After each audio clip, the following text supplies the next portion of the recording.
আহ, কি খবর বাইক না? ভালোই, পড়ালেখা ভালোই চলতেছে না?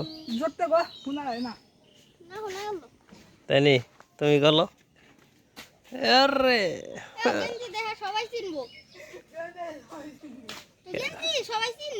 ওই দে কেন দৌড় দেওয়ার কারণ কি? কিসের জন্য? কেউ বাপে দেখলি কি হইব?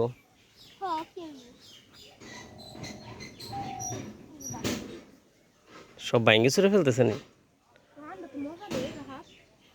রাহা দামের আম খায় খায়। তুই কি তুই কি অন থেকে দাবাই দিলো আমাকে গাছ আনো সাইকেল এই আমি তো পড়েই নাই আমাকে সামনে পারে আম সিললে চুরি হয় কি? নিজের গাছ আর মানুষের গাছ না। আম যে একাই পড়বো এটা হলো আসল। পাকার আগে ছাড়া যাবে না। তুই